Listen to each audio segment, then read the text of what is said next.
Mis amados en el Señor, Dios nos bendiga. Seguimos hablando de la sexta parte del imperio medo-persa y hoy hablaremos de los persas.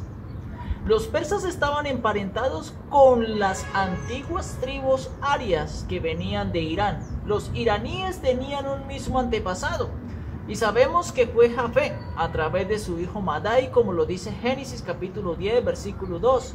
Los hijos de Jafé: Gomer, Magog, Madai, Javán, Tubal, Mesé y Tiras.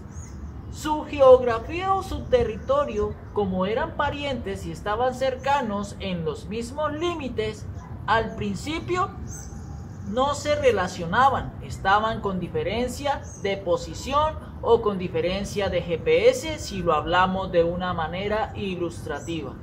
En los orígenes de los persas solo tenían la posición suroriental de la meseta iraní.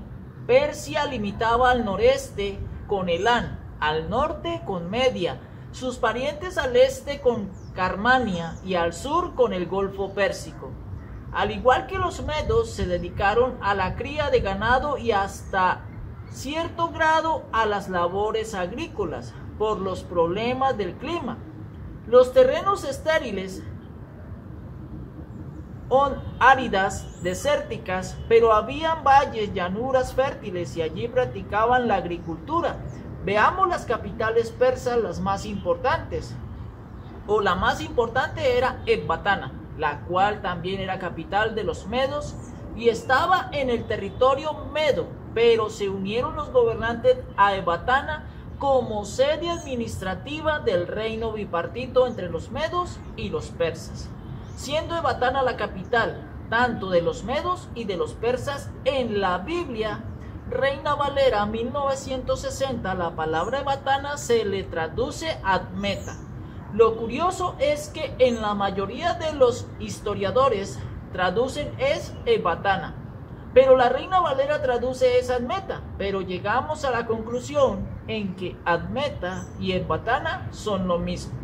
Fue allí en Ecbatana donde se halló el edicto de Ciro en cuanto a la reconstrucción del templo de Jerusalén, y este edicto fue encontrado varios años después de ser emitido por Ciro el Grande o Ciro el Persa. Resulta que este Ciro era medo y también persa, por la razón de que su padre era persa y su madre era meda, y aquí no hay contradicciones, sino casualidades que Dios utilizó a su favor. Y en el libro de Esdras capítulo 6 versículos 2 al 5 dice el versículo 2: y fue hallado en Admeta, en el palacio que está en la provincia de Media, un libro en el cual estaba escrito así: memoria. Versículo 3: en el año primero del rey Ciro, el mismo rey Ciro dio orden acerca de la casa de Dios, la cual estaba en Jerusalén, para que fuese la casa reedificada como lugar para ofrecer sacrificios y que sus paredes fuesen firmes, su altura de 60 codos y 60 codos su anchura, es decir, 27 metros de alto y de ancho. Versículo 4: y 3 hileras de piedras grandes y una de madera nueva, y que el gasto sea pagado por el tesoro del rey. Versículo 5: y también los utensilios de oro y de plata de la casa de Dios, los cuales Nabucodonosor sacó del templo que estaba en Jerusalén y los pasó a Babilonia, sean devueltos y vayan a su lugar, al templo que está en Jerusalén, y sean puestos en la casa de Dios. El libro de Esdras habla del cómo Ciro se propone en devolver los utensilios a su territorio. Y no solo eso, sino reconstruir el templo y reconstruir la ciudad de Jerusalén, lo cual hace parte de las 70 semanas de Daniel, las cuales ya se cumplieron. Otra ciudad persa era Pasargada, era otra capital situada a unos 640 kilómetros al sureste de Ecbatana. Estaba muy cerca. Posteriormente, los reyes Darío, Jerjes y Artajerjes edificaron más tarde la ciudad real de Persépolis y vemos en que tenían varias capitales, pero tenían capitales administrativas en la situación social, política y económica del imperio medo-persa. También habían capitales que eran más religiosas.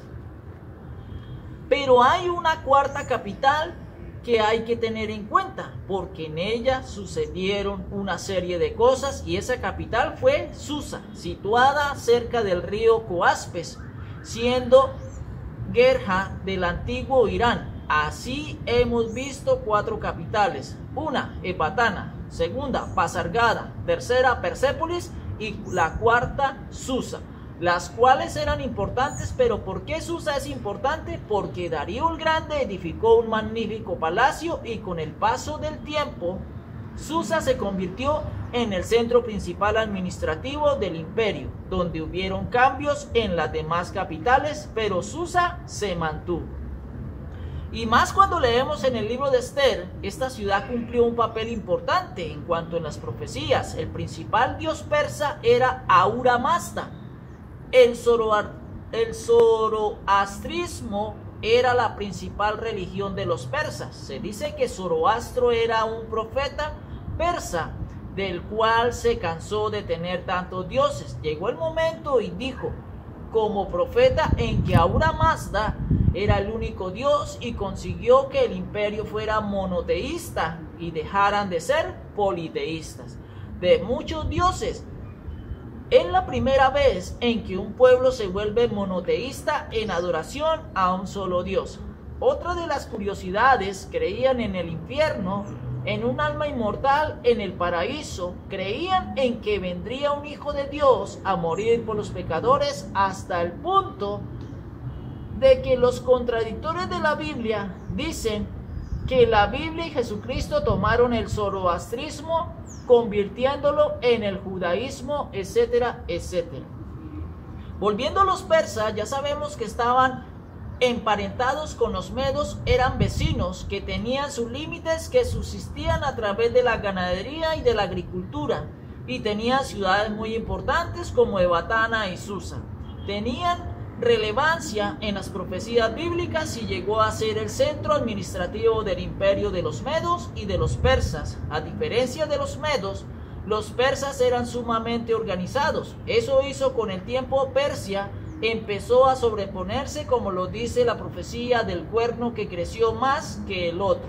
En cuanto a sus primos, los medos, su organización imperial en los persas se evidencia una considerable habilidad administrativa, los cuales tenían una junta constituida con un consejo ante el rey que estaba compuesto por 7 principales. Eso lo encontramos en el libro de Esther, capítulo 1, versículo 14. Dice, y estaban junto a él Carsena, Setar, Admata, Tarsis, Menes, Marsena y Memucán, 7 príncipes de Persia y de Media, que veían la cara del rey y se sentaban. Los primeros del reino eran consejeros del rey en los asuntos importantes a la hora de decidir. También habían dividido el reino en sátrapas o sátrapas, es decir, gobernadores nombrados. Estos sátrapas nombrados sobre regiones importantes para ser gobernadores. Por ejemplo, había un sátrapa en Media, en Elán, en Asiria, en Arabia, en Sardis, en Babilonia y en Jonia. Estos sátrapas tenían que rendir cuenta al rey por ser gobernadores. Tenían bajo su cuidado las funciones administrativas y judiciales sobre ese sector. En los satrapías había subgobernadores que estaban por debajo de los sátrapas, en los pueblos, en las aldeas, y le ayudaban al sátrapa que estaba encargado en cuanto en la gobernación en el tiempo del rey Asuero. Habían 127 subgobernantes. Veamos Esther capítulo 8 versículo 9. Entonces fueron llamados los escribanos del rey en el mes tercero, que es Sivan, a los 23 de ese mes. Y se escribió conforme a todo lo que mandó Mardoqueo a los judíos y a los sátrapas, los capitanes y los príncipes de las provincias que habían desde la India hasta Etiopía, 127 provincias, a cada provincia según su escritura y a cada pueblo conforme a su lengua, a los judíos también conforme a su escritura y lengua. Veamos Esther capítulo 3 versículo 12. Entonces fueron llamados los escribanos del rey en el mes primero al día 13 del mismo, y fue escrito conforme a todo lo que mandó Amán a los sátrapas del rey, a los capitanes que estaban sobre cada provincia y a los príncipes de cada pueblo, a cada provincia según su escritura y a cada pueblo según su lengua. En nombre del rey Asuero fue escrito y sellado con el anillo del rey. Sigamos viendo Esdras capítulo 8 versículo 36. Y entregaron los despachos del rey a sus sátrapas y capitanes del otro lado del río, los cuales ayudaron al pueblo y a la casa de Dios. Según en estos textos notamos en que eran muy organizados, porque había un rey, una corte, unos principales con 127 subgobernadores que ayudaban a los sátrapas al correcto manejo de los asuntos judiciales, económicos y administrativos. Esta hegemonía binaria, unida a través de un rey llamado Ciro el Grande, con el paso del tiempo, Dios permite a este rey que sea la brecha para volver a reconstruir el templo, y Dios sea recordado en la vindicación de su nombre para con su pueblo Israel y recuperar su reino. Algo que veremos es en la repetición de los reyes como Jerjes, Artajerjes, Darío I, Darío II y Darío III. Del por qué son importantes, saber el por qué se repite sus nombres para que no se halle una confusión a la hora de nombrarlos con firmeza en los datos históricos de la Biblia. Es momento de analizar el libro de Nehemías. Es uno de los libros que forma parte de los 39 libros del Antiguo Testamento, de las Escrituras hebreas, de la segunda división menor, 12 libros, llamados los libros históricos, los cuales son Josué, Jueces, Ruth, primer libro de Samuel, segundo libro de Samuel, primer libro de Reyes, segundo libro de Reyes, primer libro de las Crónicas y segundo libro de las Crónicas, Esdras, Nehemías y Esther. Así estudiaremos el libro de Nehemías para entender los beneficios que trajo en cuanto en la recuperación del reino de la potencia bipartita llamado Medo-Persa. El libro de Nehemías es un libro histórico escrito por Nehemías, siendo el autor obviamente inspirado por Dios. El nombre Nehemías quiere decir ya. Es una abreviatura del nombre divino Jehová, el cual está escrito en el tetragramatón por 4 consonantes mayúsculas hebreas, YHWH o YHVH. La palabra ya tiene 2 palabras del nombre divino de Dios. En la Reina Valera se lee Jehová. Así la palabra Ja es una abreviatura del nombre divino. Cuando encontramos la palabra Ja, debemos traducirlo como Jehová, así como lo afirma el Salmo 147, versículo 1. Alabá a Ja, porque es bueno cantar salmos a nuestro Dios, porque suave y hermosa es la alabanza. Versículo 2. Jehová edifica Jerusalén, a los desterrados de Israel recogerá.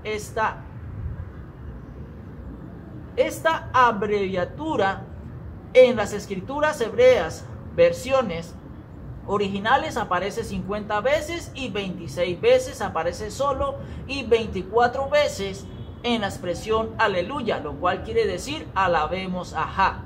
Esta expresión poética aparece en el libro de los Salmos con una salvedad de otros libros. En el libro de los Salmos se usa como una dosología, es decir, una expresión de alabanza e incluso de encabezamiento del saludo inicial, como aparece en los siguientes textos.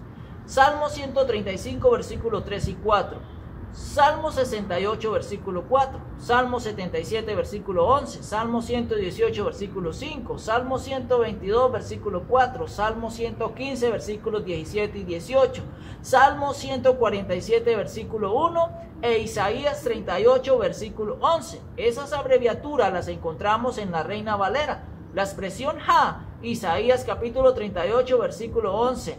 Dije, no veré ajá en la tierra de los vivientes, ya no veré más hombre con los moradores del mundo. Así ya sabemos de dónde viene el nombre de Nehemías. Veamos el currículo de Nehemías, es decir, los antecedentes que hicieron de Nehemías un personaje bíblico sobresaliente, así como Jacob, como Moisés, como David, donde hicieron cosas que los hizo prominentes en el registro bíblico. Nehemías era hijo de Acalías, en primer lugar. Segundo, hermano de Ananí. Tercero, copero del rey persa Artajerjes. Cuarto, gobernador de Judea o de los judíos. Quinto, reedificador de los muros en Jerusalén. Sexto, escritor del libro que lleva su nombre, el libro de Nehemías. Es notorio los hechos de Nehemías en su hoja de vida. Que la palabra de Dios corra y sea glorificada.